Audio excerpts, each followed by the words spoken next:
हम जो लेडीज़ होती है ना, बहुत नाजुक दिल की होती है। मैं पर्सनली बहुत ज़्यादा सेंसिटिव हूँ, मुझे छोटी छोटी बातों पर रोना आ जाता है। और मेरे ख्याल से अधिकतर 100 में से 80% महिलाएं ऐसी होती हैं जो बहुत ज़्यादा सेंसिटिव होती हैं। उनको भी छोटी से छोटी बात बुरी लगती है और उनको फटाक से रोना आता है। तो हमारा नेचर ऐसा बनाया ही है भगवान ने, कुदरती, मतलब कि कोई भी हमें दुख होता है, कोई भी टेंशन होती है तो हम सीधा रो के जाहिर कर देते हैं। लेकिन फ्रेंड्स, ऐसे में आप प्रेग्नेंट हो तो आपके लिए ऐसे टाइम पर रोना आपको और आपके बच्चे को नुकसान दे सकता है। कैसे कैसे आपको नुकसान हो सकते हैं, क्या बच्चे पर असर इसका पड़ता है, यही आज इस वीडियो में हम डिस्कस करने वाले हैं।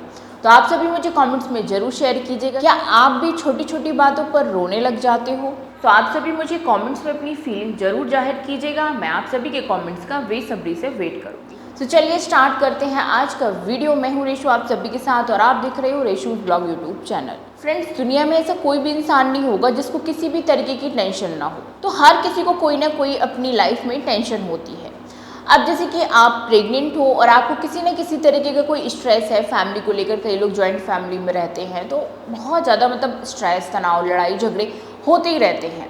तो ऐसे में अगर आपके घर का भी यही माहौल है और आप प्रेगनेंसी में रोते हो, यानी कि आपको रोना आता है और आप बहुत घंटों घंटों तक रोते रहते हो, तो ये आपकी प्रेगनेंसी में खतरे पैदा कर सकता है। कैसे, चलिए जानते हैं। तो ऐसे में पहला इफेक्ट जो होता है वो होता है आपकी नींद पर। आपको फिर ऐसे में नींद नहीं आती है, साथ ही साथ आपकी भूख पर भी इसका असर पड़ता है। जब टेंशन है, बहुत ज़्यादा फैमिली में स्ट्रेस चल रहा है, तो फिर भूख वगैरह और नींद कैसे आएगी? तो पहली चीज़ तो ये आपकी इफेक्ट करती है। और जब बहुत ज़्यादा स्ट्रेस बढ़ जाता है प्रेगनेंसी में तो ये आपके हेडेक का कारण बन सकता है, हाई बीपी का कारण बन सकता है। यहाँ तक कि अगर आप प्रेगनेंसी में बहुत ज़्यादा स्ट्रेस लेते हो, बहुत ज़्यादा रोते हो, बहुत ज़्यादा आप टेंशन में रहते हो, तो इससे आपके बच्चे की प्री मैच्योर डिलीवरी भी हो सकती है, यानी कि बच्चा समय से पहले जन्म ले सकता है। साथ ही साथ जब प्रेगनेंसी में आपको बहुत ज़्यादा स्ट्रेस होता है, बहुत ज़्यादा टेंशन में रहते हो और रोते रहते हो, तो इससे आपकी, जैसे कि मैंने बोला कि आपकी भूख पर असर पड़ता है। और जब आपकी भूख पर असर पड़ता है, आप कुछ अपना खाना पीना समय पर नहीं करते हो, तो फिर क्या होता है, बच्चे की ग्रोथ पर भी इसका इफेक्ट होता है, क्योंकि बच्चे की ग्रोथ फिर ठीक से नहीं हो पाती है। बच्चे का वजन फिर कम रह सकता है और कम वजन से आपकी सिजेरियन डिलीवरी तो होगी ही होगी, साथ ही साथ प्रेगनेंसी में और भी प्रॉब्लम आपको आ सकती है। अब जैसे कहते हैं ना कि फिजिकली नहीं हमसे हमारा बच्चा जुड़ा हुआ है, जैसे कि प्लेसेंटा के थ्रू हमारा बच्चा हमसे जुड़ा हुआ है, साथ ही मेंटली, इमोशनली भी हमारा बच्चा हमसे जुड़ा होता है। जैसा हम फील करते हैं वैसा ही बच्चा भी गर्भ में फील करता है। जैसे कि अगर हम बहुत ज़्यादा दुखी रहते हैं, बहुत ज़्यादा रोते हैं, तो उस टाइम आप फील करोगे कि आपका बच्चा भी बहुत ज़्यादा टेंशन में रहेगा। कैसे पता करोगे कि बच्चा उस टाइम पे या तो बिल्कुल मूवमेंट नहीं करेगा, बिल्कुल शांत रहेगा, या फिर आप देखोगे कि बच्चा बहुत जल्दी जल्दी बहुत ज़्यादा वाला मूवमेंट करेगा। ये दोनों ही कंडीशन हो सकती है जब आप स्ट्रेस में रहते हो।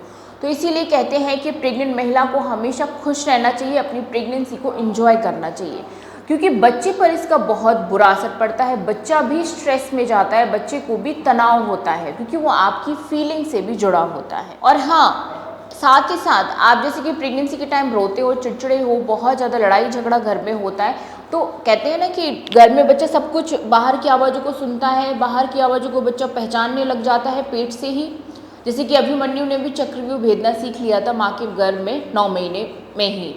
तो इसीलिए कहते हैं कि जब कोई भी महिला प्रेग्नेंट होती तो उसके घर का जो माहौल है बहुत ज़्यादा पॉजिटिव होना चाहिए, बहुत ज़्यादा अच्छा माहौल होना चाहिए, क्योंकि सीधा इफेक्ट बच्चे पर पड़ता है। अब जैसे कि आप रोते हो तो सीधा बच्चा भी फील कर रहा है उस चीज़ को। तो जब बच्चा पैदा होता है ना, तो बच्चा भी ऐसे ही होता है, बच्चा रोंदू होता है, बच्चा बहुत ज़्यादा रोता है। साथ ही साथ जो आपका घर में बच्चा है उसकी जो इम्यूनिटी है, यानी कि रोग प्रतिरोधक क्षमता है, वो भी कमज़ोर हो जाती है। इसीलिए फ्रेंड्स, मैं आपको हर वीडियो में बोलती रहती हूँ कि घर में जो भी आपके टेंशन चल रही है, कुछ भी चल रहा है, उसका सॉल्यूशन है।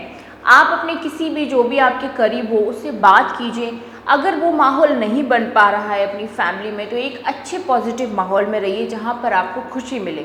जैसे कि अगर आपको आपके मायके अपनी माँ के पास खुशी मिलती है, तो कोशिश करें अपने हस्बैंड से बात करें और एक पॉजिटिव और खुशनुमा माहौल में रहें। अगर घर में बहुत ज़्यादा लड़ाई झगड़े हैं तो उनको सुलझाने की कोशिश करें, क्योंकि हर चीज़ का सॉल्यूशन है। अपने हस्बैंड से बात करें, अपने इन लॉज से बात करें, अपनी सास ससुर से बात करें, कुछ ना कुछ हर चीज़ का सॉल्यूशन निकाला जा सकता है, लेकिन अपने ऊपर स्ट्रेस पालकर बिल्कुल ना रखें, अपने ऊपर बिल्कुल भी टेंशन आप ना लें, क्योंकि आपको केवल केवल इस टाइम पे अपने बच्चे के बारे में सोचना है, बच्चे की हेल्थ के बारे में सोचना है कि मेरा बच्चा अच्छे तरीके से इस दुनिया में आए, है ना। तो इसीलिए अगर घर में कुछ चल भी रहा है तो ज़्यादा जोर अपने दिमाग पर मत डालिए, ना ज़्यादा टेंशन लीजिए, जितना ज़्यादा हो सके खुश रहने की कोशिश कीजिए। अगर है भी तनाव और आपके पास कोई सॉल्यूशन नहीं है, आप नहीं कुछ कर पा रहे हो, तो उस टाइम थोड़ा सा स्ट्रांग बन जाइए, एक कान से सुनिए दूसरे कान से उड़ा दीजिए। बस अपने बच्चे के बारे में सोच कर ही आपको ऐसे रहना है। मिलती हूँ आप सभी से नेक्स्ट वीडियो में, और इसी आशा के साथ नेक्स्ट वीडियो में मिलती हूँ कि आप सभी अपना बहुत अच्छे तरीके से ख्याल रखेंगे और स्ट्रेस प्रेगनेंसी में बिल्कुल नहीं लेंगे। Thanks for watching.